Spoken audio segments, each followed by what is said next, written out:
Maya, welcome back to Resident Drinker. Today, as promised, we're going to talk about tequila.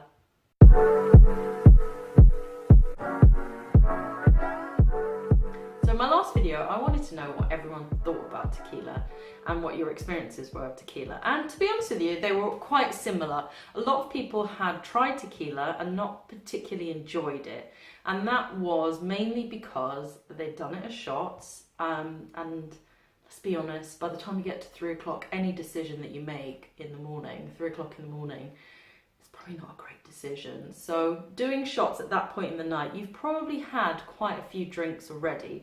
So the tequila really is just kind of going to tip you over the edge. It could have been any other shot. I mean, let's be honest, doing any shots at 3 in the morning is probably not going to lead to anything good. But that being said, we've all done it, I've done it, you know, we've all had our good times. But now tequila, I think, needs to be revisited because quite honestly, tequila is lovely. And if you try good tequila, you will have a much better experience.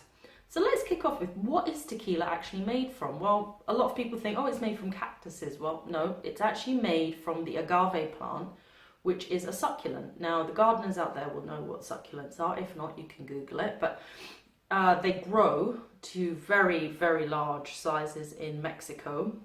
Some of them can be about sort of 3 meters long sometimes, and they have the kind of big fronds, which is why people tend to think of them as cactus, but they're not. Those are actually just the leaves of the agave plant. So the agave itself takes up to 10 years to be mature enough to be harvested. So then this is harvested, they cut all the leaves off, and you're left with something called the piña, which is the heart of the agave. And then that is what is cooked. They actually cook it in ovens and then crush it to get all the juice out. And that's what makes tequila. So there's no cactuses involved, and there are actually no worms. No worms are involved in the production of really good tequila. The actual worms that sometimes you see or may have seen in bottles are actually a little worm that can sometimes be found in the plant, and it's put in there, but it really is just a marketing gimmick. In an actual fact, tequila doesn't really contain the worm, but you will see probably bottles of mezcal that contain the worm, but we'll talk about that as a completely separate sort of subject at some point. But back to tequila.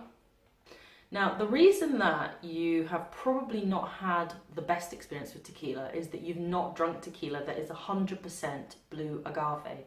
And the blue Weber agave is the plant that is the only plant, in fact, that can be used to make tequila, according to the Mexican standards for tequila.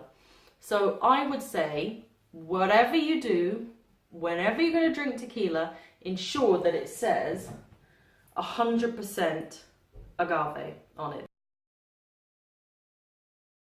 Close up of the bottles for you to have a better look at the labels, because if it's not 100% agave, what you're left with actually is something called a mixito tequila, and that means that only 51% of the alcohol in the tequila is actually from agave. So the other percentage could come from any grain alcohol that they've used to just make up that difference, and that really makes a huge difference when you're drinking it, because you're not really going to get that beautiful kind of tequila flavor. What you're going to get is quite a strong alcoholic impact in the mouth, and you're going to feel it, to be honest. So always look for tequila that is 100% agave, because that means that you're getting the best quality tequila that you can.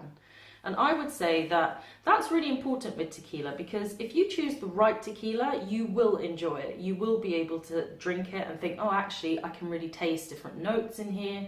And it is quite a complex spirit, especially as you start to age the product. So in my next video, I'm going to talk a little bit more about aging. I'm also going to keep running the competition so you can win one of these lovely bottles. So you can enjoy your own tequila at home. And my last video, actually, you may have seen it, was how to keep it simple with a margarita that you can make at home. Does not require lots of ingredients. I actually bought the triple sec from Tesco's, which it was, I believe, £7.50, but everything is in the video. So as I said with the giveaway, I'm going to keep that running for another week. All you need to do is subscribe to my channel, leave a comment, and I look forward to seeing you next week. Cheers!